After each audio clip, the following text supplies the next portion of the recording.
کہ جو انسان ساری دنیا ساری زندگی مال کماتا رہے، اس کے بینک میں پیسے کے ڈھیر لگ جائیں، اور جب وہ مر جائے پیسہ تو اولاد آپس میں بانٹ لے، پیسہ تو اولاد آپس میں تقسیم کر لے، میراث ساری تقسیم ہو جائے، لیکن اس سارے پیسے کا حساب اس بابے کو دینا پڑ جائے جس بابے نے وہ پیسہ کمایا۔ اس پیسے پر اب عیش تو اولاد کر رہی ہے، اس پیسے پر اب جب وہ لطف اندوزی تو اولاد کر رہی ہے، لیکن اس سارے پیسے کا حساب وہ بابا دے گا جس بابے نے جائز ناجائز طریقے سے وہ سارا پیسہ اکٹھا کیا۔ فرمایا ثم لتسألن یومئذ عن النعیم، اللہ کل قیامت والے دہاڑے تم سے ہر نعمت کا سوال کرے گا۔ اب جتنا پیسہ ہم نے کمایا سوال ہوگا پیسہ کہاں سے کمایا، کیسے کمایا، کیسے خرچ کیا، ذرا دے تو بتا، کیا یہ پیسہ حلال کا تھا یا حرام کا تھا، کیا یہ پیسہ کسب حلال تھا یا یہ سود کا پیسہ تھا، کیا یہ رشوت کا پیسہ تھا، کیا یہ چوری کا پیسہ تھا،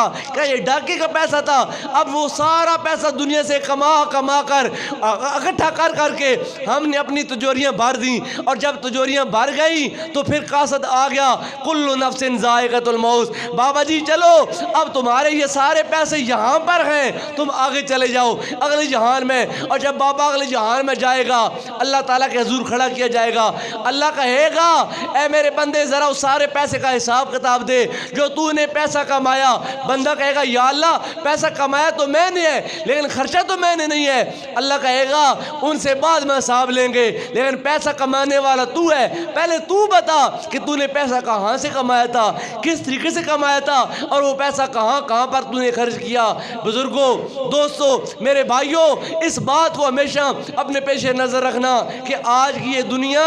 ہم سے کل بڑا بھاری خراج لے گی۔ وہ پنجابی کی ایک بات ہے کہ جتنے بڑے انسان کے جب وہ سر ہوتے ہیں دردیں بھی اتنی زیادہ ہوتی ہیں۔ اتنا پیسہ کماؤ، اتنا پیسہ اکٹھا کرو جتنا کہ اللہ کو حساب دے سکو۔ رسول رحمت صلی اللہ علیہ وسلم فرماتے ہیں میری امت کے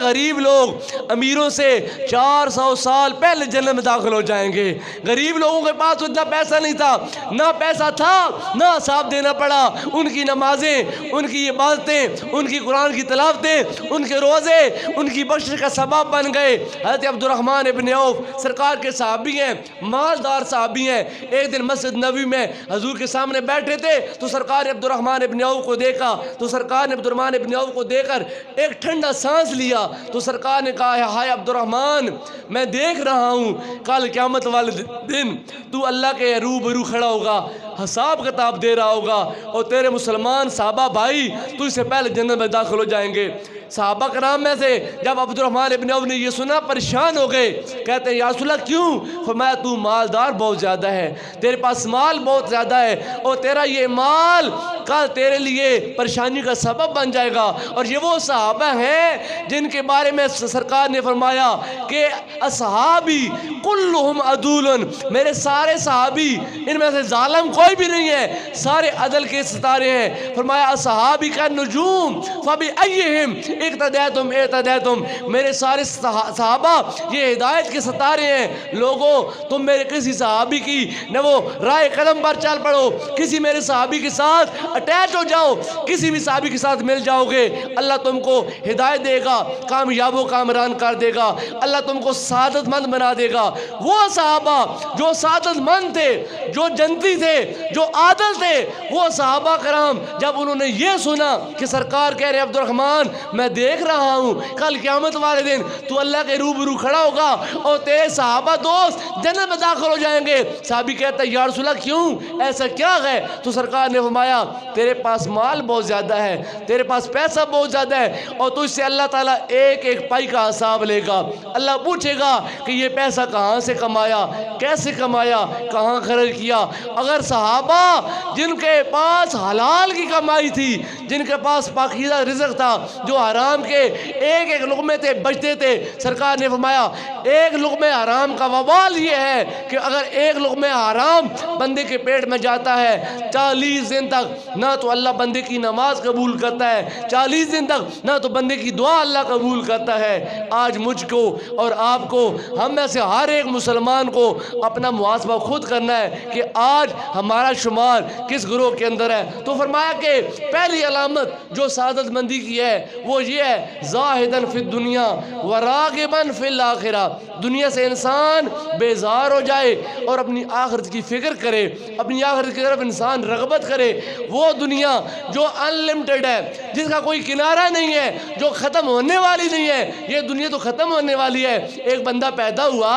کسی کی زندگی ایک سانس، کسی کی زندگی ایک منٹ، کسی کی زندگی ایک منٹ، کسی کی زندگی ایک گھنٹہ، کوئی 1 سال رہا، کوئی 100 سال رہا، کوئی 1000 سال رہا، آخر میں موت کا قاصد آ گیا، موت کا پیغام آ گیا، وہ دنیا کو چھوڑ کر چلا گیا۔ پھر برزخ میں جائے گا، برزخ بھی ختم ہو جائے گی، پھر حشر کا زمانہ آئے گا، پھر حشر بھی ختم ہوگا تو حشر میں اناؤنسمنٹ ہوگی یہ بندہ جنتی ہے، یہ بندہ جہنمی ہے۔ جب جنت اور جہنم کا اعلان ہوگا، اللہ فرماتا ہے کہ میں نے اپنے نیک لوگوں کے لیے جنت بنائی ہے، خالدین فیہا ابدا، وہ ہمیشہ ہمیشہ جنت میں رہیں گے، کیونکہ جنت میں جانے کے بعد دوبارہ موت نہیں آئے گی۔ جنت میں جانے کے بعد جنتیوں کو جنت سے نکالا نہیں جائے گا۔ اور میں نے بدکاروں کے لیے جہنم بنائی ہے، خالدین فیہا ابدا، اور وہ بھی جہنم میں ہمیشہ ہمیشہ رہیں گے۔ جہنم میں لوگ جب جائیں گے ساری امیدیں ختم ہو جائیں گی۔ جنت اور جہنم کے درمیان عراف کے مقام پر موت کو ایک مینڈے کی شکل میں لایا جائے گا، اور جنتی اور جہنمی دیکھ رہے ہوں گے۔ جنتی اور جنتی تو جب وہ ڈر میں ہوں گے کہ کہیں ہم کو جنت سے نکال نہ دیا جائے، جہنمی اس امید میں ہوں گے کہ شاید یہ تھوڑا سا عذاب دے کر اللہ ہم کو معاف کر دے اور یہاں سے نکال دے۔ جنت اور جہنم کے درمیان کے مقام پر جب موت کو ایک مینڈے کی صورت میں، ایک بکرے کی صورت میں لایا جائے گا اور ذبح کر دیا جائے گا، اور کہا جائے گا اے جنتیوں پریشان ہونے کی ضرورت نہیں ہے، اب تم پر موت نہیں آئے گی، اب تم کو جنت سے نکالا نہیں جائے گا، اب تمہاری یہ لامحدود زندگی کبھی ختم نہیں ہوگی، اور اے جہنمیوں آج تمہاری امید کو ذبح کر دیا گیا، تمہاری امید کو ختم کر دیا، اب تم ہمیشہ ہمیشہ رب کے اس عذاب میں رہو گے، رب کی اس جہنم میں رہو گے ان اعمال کے سبب جو اعمال تم نے دنیا میں کیے۔ تو فرمایا پہلی سعادت مندی کی علامت یہ ہے کہ انسان ان یکون زاہدن فی الدنیا وراغبن فی الآخرہ، بندہ دنیا سے لا تعلق رہے اور اپنی آخرت کی زیو تیاری کرے۔ اگر یہ بات میرے منہ سے میں نکال رہا ہوں اور آپ سن رہے ہیں، اپنے آپ پر اس بات کو یا وہ 1 منٹ کے لیے اپلائی کر کے دیکھیں کہ ہم میں سے کتنے ایسے لوگ ہیں جو اپنی آخرت کی تیاری کر رہے ہیں۔ کس بندے کو فکر ہے کہ کل میں نے اللہ کے روبرو جانا ہے، میں نے اللہ کو جا کر دنیا کے اپنے اعمال کی بابت جواب دہی کرنی ہے؟ ہم میں سے ہر بندہ اپنی غفلت کی چادر کو اوڑھ کر سویا ہوا ہے۔ دن رات میں 5 وقت اللہ کے گھر سے ندا آتی ہے، لیکن ہم لوگ اٹینڈنس لگانے نہیں آتے ہیں، حاضری لگانے نہیں آتے ہیں۔ ایک ٹیلی ویژن پر ڈرامہ لگا تھا، تو ڈرامے میں اس کا ایک جب وہ بندے کا یعنی کہ قول سمجھ لیں، اس کی بات مجھے بڑی پسند آئی۔ اسٹیشن پر ایک جب کلی بیٹھا تھا تو ایک مسافر آیا، جمعے کا وقت تھا، تو اسٹیشن پر چونکہ مسجدیں بھی ہوتی ہیں تو ابھی گاڑی کو ٹائم تھا، تو اذان ہو رہی تھی جمعے کی، تو وہ مسافر اس کلی کو کہتا ہے کہ یہ میرا سامان پاس رکھو، میں نماز پڑھ کے آتا ہوں، اپنا سامان لے لوں گا۔ کلی نے سامان کا بیگ لیا، اس میز پہ رکھا، اس پہ سارا کر سو گیا، بندہ نماز پڑھنے چلا گیا۔ تو نماز پڑھ کے جب واپس آیا تو اس بندے نے اس کلی کو 10 روپے دیے اجرت کے طور پر کہ یہ تم نے میرے بیگ کی حفاظت کی ہے تو یہ رکھ لو۔ تو اس نے اپنے پیسے لیے، بیگ اس کے حوالے کر دیا۔ ابھی ٹائم تھا گاڑی کا، تو وہ بندہ اس کے میز پر بیٹھ گیا، کہتا ہے بیٹا تم جوان ہو، تم مسلمان ہو، تم عقل مند ہو، تمہارے سامنے جمعے کی اذان ہوئی ہے، تم نے نماز کیوں نہیں پڑھی ہے؟ تو وہ بندہ کہتا ہے کہ نماز کیا پڑھنی ہے، جب نماز پڑھتے ہیں تو دنیا کے تفکرات، دنیا کی سوچیں، دنیا کے خیالات آڑے آ جاتے ہیں، تو اللہ کے حضور حاضر ہو کر بھی بندے کی توجہ اللہ کی طرف نہیں رہتی ہے۔ اس بندے نے جو جواب دیا وہ جواب آپ کو سنانا چاہتا ہوں۔ وہ کہتا ہے کہ بیٹا حال میرا بھی یہی ہے، ابھی نماز جمعہ ادا کی ہے تو نماز ادا کر رہا تھا تو میرا خیال تھا کہ کہیں کلی میرے بیگ میں کوئی چیز چرا نہ لے، اب ہے تو اللہ اکبر کہہ کر نماز پڑھ رہا، سبحانک اللہم و بحمدک و تبارک اسمک، اللہ سے ہم کلام ہے، لیکن ذہن اپنے بیگ کی طرف ہے کہ کہیں کلی بیگ لے کر چلا نہ جائے، کہیں کلی میرے بیگ میں سے قیمتی چیزیں اٹھا نہ لے۔ اب نماز میں ہونے کے باوجود گہرے الہ کا خیال آ رہا ہے، اور اللہ کا حضور حاضر ہونے کے باوجود میرا ذہن اللہ کی طرف نہیں ہے، میرا ذہن اپنے مال کی طرف ہے، لیکن میں نے نماز ادا کر لی ہے تو بیٹا میں اللہ کا شکر ادا کرتا ہوں۔ طالب علم جب کلاس میں جاتے ہیں نا تو ایک طالب علم ہوتا ہے جو لائق ہوتا ہے، ایک طالب علم ہوتا ہے جو نالائق ہوتا ہے۔ طالب علم جو لائق ہے نا اس کو اپنی عقل پر مان ہے، اپنی اس کو حافظ پر مان ہے، وہ کہتا ہے کوئی بات نہیں آج چھٹی ہوگی کوئی بات نہیں، میں اپنے ساتھی سے سبق پوچھ لوں گا تو میں وہ سبق یاد کر لوں گا، کل جا کر سنا لوں گا۔ لیکن جو نالائق ہے وہ روزانہ سکول جاتا ہے، روزانہ کلاس اٹینڈ کرتا ہے، اپنی حاضری لگاتا ہے، اور جب سال کے بعد جب وہ امتحان ہوتا ہے تو وہ نالائق اسٹوڈنٹ اس کے 33 مارک آتے ہیں، اور جو لائق ہے اس کے نمبر تو زیادہ گئے وہ تو پاس ہو گیا، لیکن وہ نالائق جو سارا سال استاد کے سامنے بیٹھا رہا، استاد کی مار کھاتا رہا، استاد کی جھنکیں برداشت کرتا رہا، لیکن سارا سال اس نے چھٹی نہیں کی، سارا سال کلاس اختیار کرتا رہا، جب امتحان ہوا تو اس کے نمبر تھوڑے تھے تو استاد نے کہا کوئی بات نہیں، یہ آیا سارا سال ہے، سارا سال اس نے کلاس کو چھوڑا نہیں ہے، اس نے اپنی حاضری کو برقرار رکھا، کوئی بات نہیں اس کو پاسنگ مارک دے کر اس کو آگے کا دو۔ وہ کہتا ہے اے بیٹا نماز میں نے بھی پڑھی ہے لیکن نماز میں میرا خیال نہیں تھا، لیکن میں تمہاری نسبت اس لیے اپنے آپ پر مان کر رہا ہوں کہ میں نے اللہ کے حضور اپنی حاضری لگا دی ہے، اب اس کی مرضی ہے وہ قبول کرے یا نہ کرے، لیکن مجھ کو یقین ہے کل قیامت والے دن جب میرا پرچہ کھلے گا تو میری کوئی بھی نماز قضا نہیں ہوگی، قبول ہوئی ہے یا نہیں ہوئی وہ بات الگ ہے، لیکن میرا سینہ اللہ کے ذکر سے آباد تھا، میرا ماتھا اللہ کے حضور جھکتا رہا تو میرا ماتھا گواہی دے گا۔ یا اللہ جب تیرے گھر سے حی علی الصلاۃ کی آواز آتی تھی تو یہ بندہ آ کر تیرے حضور ساتھ جھکا دیتا تھا، اب وہ نماز تفکرات والی تھی، خیالات والی تھی، یا وہ نماز اخلاص والی تھی جس میں سوائے خدا کے اور کوئی چیز شامل نہ تھی۔ اب ہم نماز ادا کرتے ہیں، ہم میں سے کوئی بھی ایسا انسان نہیں ہے جو یہ دعویٰ کرے، نہ میں کر سکتا ہوں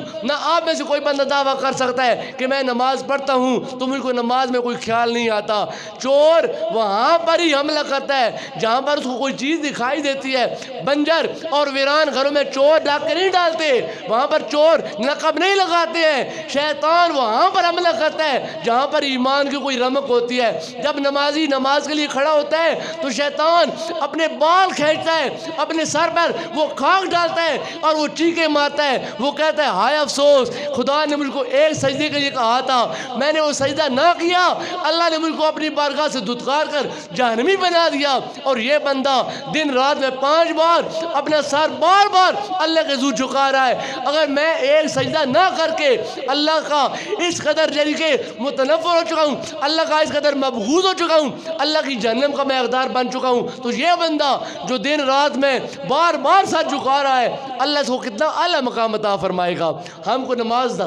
ادا کرنی ہے، نماز ادا کرنی چاہیے، نماز میں سرور آئے تب بھی، نماز میں سرور نہ آئے تب بھی، نماز میں اخلاص اور حضوری ہو تب بھی، نماز میں دنیا کے خیالات ہوں تب بھی، جب اذان کی آواز سنیں تو اپنے سارے کام چھوڑ کر اللہ کے حضور حاضر ہو جائیں۔ مسجد میں آ کر باجماعت نماز ادا کرنا یہ سنت موقدہ ہے، فرض نہیں ہے، واجب نہیں ہے۔ اگر آپ گھر پر نماز ادا کرنا چاہیں اپنے گھر نماز ادا کریں، اگر آپ باہر اپنے مویشیوں کے ساتھ ہیں وہاں پر نماز ادا کرنا چاہیں، سرکار فرماتے ہیں جو الت لی الارض مسجدا و طہورا، اللہ نے اس ساری زمین کو میرے لیے مسجد یعنی سجدہ گاہ بنا دیا اور پاک کرنے والی بنا دیا، مطلب ہم تیمم کر سکتے ہیں، پانی اویلیبل نہیں ہے، پانی میسر نہیں ہے، کوئی بات نہیں ہے، اپنی اس پاک زمین پر ہاتھ مار کر ایک جب وہ ہاتھ اپنے منہ پر مار لو اور پھر اپنے ہاتھوں پر مسح کر لو، یہ تمہارا جسم پاک ہو جائے گا۔ یہ طہارت حکمی ہے، تو اس طہارت حکمی کے ساتھ